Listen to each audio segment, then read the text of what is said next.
Hey guys, it's me, the Afro, and I thought that I'd do a review of 51 worldwide games. Why? Because, well, I pre-ordered it because I thought it was a good idea to pre-order it, so that's the first reason. And secondly, because I kind of didn't really understand the game, much like I think everyone else, except that it had 51 games in it, and really wanted to see if that price tag of, at the moment, £35 really made sense for it. So let's get straight into it. You actually have to do a little bit of setup at the start. It doesn't use your me as a character like you would expect. Instead, it uses your me as like an avatar, and you have to select these weird game piece sort of things. I mean, I call them weird. They're actually all adorable, and realistically, I couldn't really figure out which one I really wanted to be until I saw this dude's awesome dreadlocks, and I was like, yeah, that seems close enough to an afro. I'll pick that for me. Now, after this, the game introduces you to game guides. Now, what I thought with the way that they were introduced is that the only way I could actually unlock more games was to play games with these guys and go through the games that they've set out. That's when I kind of got a little bit worried and thought, oh no, is this going to be like 1-2 switch where you have to play games that you maybe don't like to get to the games that you do like? But no, I was wrong. Instead, you just pick them as like a person that you can select on your screen to give you suggested games if you're not sure what to play. Otherwise, you can then go in and play whatever game you really want to. I know it seems like a really small feature, but being able to go in and just have what's likely a very good course of games to go through if you're not sure what to play with someone is pretty cool. Now to get onto the games. According to the title, there's 51 games, and technically there are 51 games. The problem is that some of them are repeats of the others, like Battle Tanks and Team Tanks, which realistically is just a different mode of the same game, and Shogi and Mini Shogi, which are variants. I mean, I'm guessing you could kind of call those separate games, maybe? I'm not 100% sure. Also have a pianoing game, so really this should be 51 worldwide games and a worldwide activity / musical instrument. Personally, I would have preferred the recorder, but that's just because I enjoy being a meme to people. I tried out slot cars, toy football, dots and boxes, and air hockey, and all of them had that really kind of cute claymation plastic toy feel to them in terms of their graphical presentation. At the start of each game, you basically get a sitcom version of how to play the game, where sometimes you'll just get simple things of, oh, you're trying to win, and other times you'll get, like for example with air hockey, both of the characters not talking because they're focusing on beating each other. That seems about right. The downside of these videos is that they don't always teach you all of the controls of the game, and then you have to go into the how to play section. What's even worse is that in toy football, which I played, there wasn't even any controls in the how to play section. To get controls, I had to go into the game and it had to introduce them to me at the start. I didn't really have much time to at least figure out what everything did, and by the time that I did figure it out, I still didn't really feel like I actually got the game. Slot cars controlled really well, to be honest. I couldn't really say anything bad about it. You pushed the analog stick forward and you would move forward, and you left it alone and you would slow down.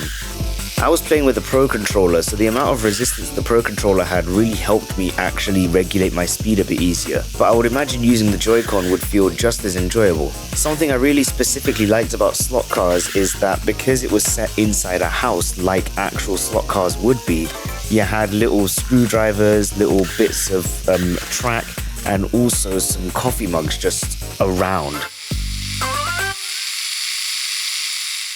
Toy football for me is a bit confusing.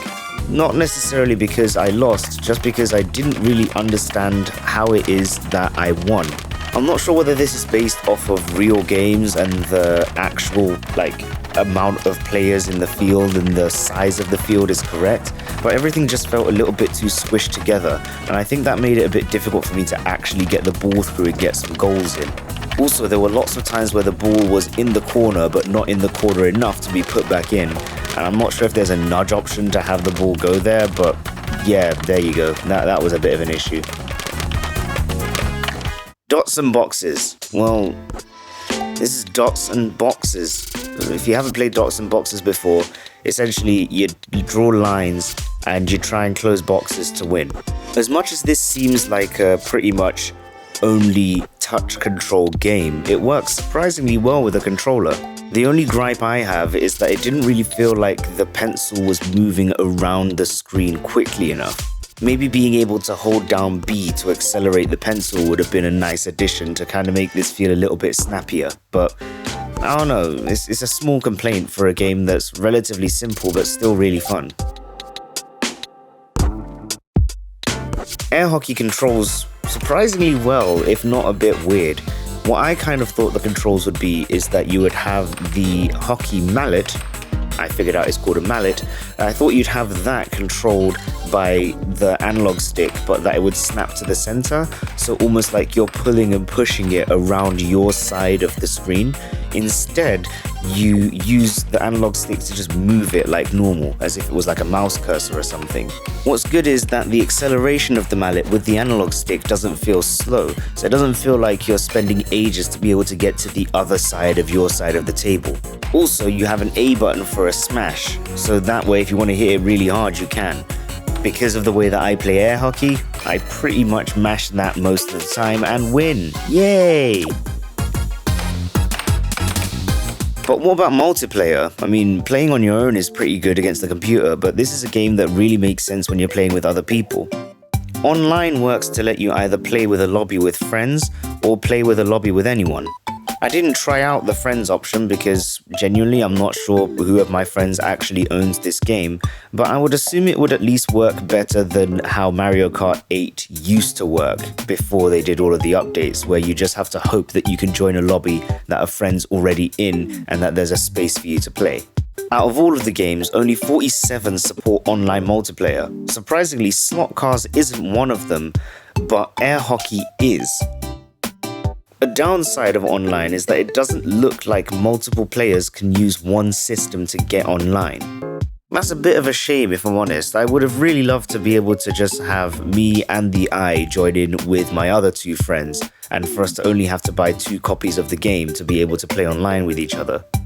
And no, it doesn't look like the guest edition actually supports online play either. It only supports local multiplayer, or for you to play the 4 contained games on that Switch. Couch multiplayer supports up to 4 players. What I mean by couch multiplayer is using one Switch console and multiple controllers. You can also play local multiplayer on different Switches. You can download the local multiplayer guest edition, which is actually the demo of the game from the Nintendo eShop for free, and still play locally with someone who owns a full version of the game. This is really a great way to share the game because you don't then necessarily have to spend full money twice to be able to play all of the games with someone who's right next to you. I would definitely say it's worth trying out the guest edition, which is the demo, mainly because if multiple people have Switches near you, you can still use that with local multiplayer to try out how multiplayer actually works. Overall, it's a really fun, quite nice, and just really simply charming game. It's great if you're basically just commuting and you just want something simple to play. I think the guest edition actually fills that quite well, which is the demo. A lot of the games are fun in single player, but I think a lot of the fun comes from actually playing this with someone else in your household. Of course, I haven't even gone near actually playing all of the games yet, and I'm thinking that I might do individual reviews for each game, maybe a minute or 2 minutes per video for some of my favourite ones, so that you get a bit of a better idea as to how the games actually work. If you think that's a good idea, leave us a comment and we'll definitely get onto it. Especially if you have a game recommendation for me to start with. Except chess, I really need to spend time actually learning how to play chess. Remember to subscribe to our channel and click the little bell so you get notifications when we upload something new. Normally we upload new videos every Monday and Thursday, although because, we can't really go outside that much, we've been uploading a lot more regularly. At the moment we've been uploading Mondays, Wednesdays, Thursdays and Saturdays, with a lot of Detroit Become Human and also a few smaller games sprinkled in there as well. But I hope you guys enjoy the rest of your day. Thank you very much for watching and or listening. Bye!